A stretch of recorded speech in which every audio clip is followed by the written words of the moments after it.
அனைவருக்குமே வணக்கம்.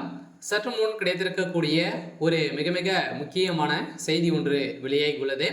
சற்று முன் ஜனாதிபதி போட்ட அதிரடி உத்தரவு, முதல்வர் ஸ்டாலின் கதை முடிந்தது, தமிழகத்தில் போலீஸ் குவிப்பு, இது மாதிரி செய்திகள் வெளியாயிருக்கு. இன்று காலையிலேருந்து பார்த்தீங்கன்னா தமிழகத்தில் பெரும் பரபரப்பை ஏற்படுத்தியிருக்கு. சில ஜனாதிபதி கிட்ட இருந்து வந்த ஃபோன் காலின் அடிப்படையில் தமிழக அரசுக்கு பார்த்தீங்கன்னா அதிரடியாக திமுக ஆட்சிக்கு ஒரு மிகப்பெரிய ஒரு கேள்விக்குறியாகவே மாறி இருக்கு. சில வருகின்ற சட்டமன்ற தேர்தலுக்காக அனைத்து கட்சிகளுமே பார்த்தீங்கன்னா தேர்தலுக்காக எல்லாம் அனைத்து கட்சிகளும் தயாராகி வரும் நிலையிலும் பார்த்தீங்கன்னா தமிழகத்தில் ஆளுங்கட்சியாக இருக்கக்கூடிய திமுக பார்த்தீங்கன்னா உட்கட்சிகளே நிறைய மோதல்கள் ஏற்பட்டு வரும் நிலையில் தான் பார்த்தீங்கன்னா அடுக்கடுக்காக திமுக சேர்ந்த அமைச்சர்கள் ஊழல் வழக்கில் பார்த்தீங்கன்னா சிக்கக்கூடிய நிலை இருக்கு. இதை பார்த்த ஜனாதிபதி அவர்கள் பார்த்தீங்கன்னா அதிரடியாக முதல்வர் ஸ்டாலின் அவர்களுக்கு போட்ட உத்தரவின் அடிப்படையில் முதல்வர் ஸ்டாலினுடைய கதை ஒட்டுமொத்தமாக முடிந்திருக்கு. இந்த நிலையில் தான் செந்தில் பாலாஜியுடைய வழக்கில் முதல்வர் ஸ்டாலின் அவர்களும் அதே மாதிரி முக்கிய புள்ளிகள் முக்கிய ஆதாரங்களாக பார்த்தீங்கன்னா இப்போ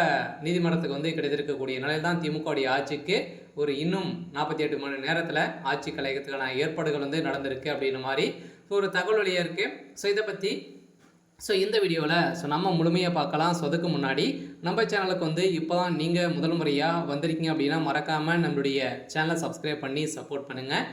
வாங்க வீடியோக்குள்ளே போகலாம். அதை பார்த்தீங்கன்னா தமிழகத்தில் சமீப காலத்துலேருந்தே ஒரு மிகப்பெரிய பிரச்சனை போயிட்டு இருக்கு இல்லையா. பார்த்தீங்கன்னா இப்போ சமீப காலத்தில் நடந்த டாஸ்மாக் கூடிய நிறுவனத்தில் தமிழகத்திலே வரலாற்றிலேயே முதன்முறையாக பார்த்தீங்கன்னா தமிழகத்தில் டாஸ்மாக் கூடிய நிறுவனத்தில் ரைடுகள் நடந்தது. இந்த ரைட்டின் அடிப்படையில் செந்தில் பாலாஜி அவர்கள் வசமாக சிக்கியிருந்தார். அவர் செய்த மெகா ஊழல் 1000 கோடிக்கு மேலே மெகா ஊழல் செஞ்சிருக்காரு அப்படின்ற மாதிரி தகுந்த ஆதாரத்தோடு பார்த்தீங்கன்னா அமலாக்கத்துறை வெளியிட்டு இருந்தாங்க.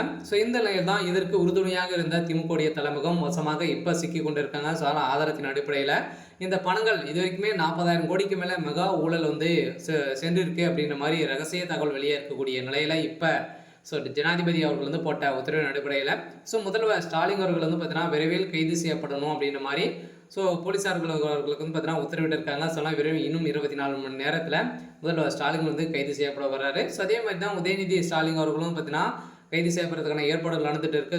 விரைவில் இன்னும் 24 மணி நேரத்தில் திமுக ஆட்சிக்கு முற்றுப்புள்ளி வைக்கும் விதமாக தான் பார்த்தீங்கன்னா நடந்திருக்கு இல்லையா. ஏற்கனவே திமுக பார்த்தீங்கன்னா அமைச்சருக்குள்ளேயே நிறைய பிரச்சனைகள் நடந்துட்டு இருக்கு. இந்த நிலையில் செந்தில் பாலாஜி அவர்களும் அதே மாதிரி பொன்முடி அவர்களும் பார்த்தீங்கன்னா இந்த அமைச்சர்கள் நீக்கப்பட்ட சம்பவத்திலிருந்து திமுகவில் ஒரு மிகப்பெரிய கலவரங்களாகவே உட்கட்சிக்குள்ளே நடந்துட்டு இருக்கு. இந்த நிலையில் தான் இப்போ வெளி வட்டாரத்தில் பேசும் பொருளாகி மாறி இருக்கு.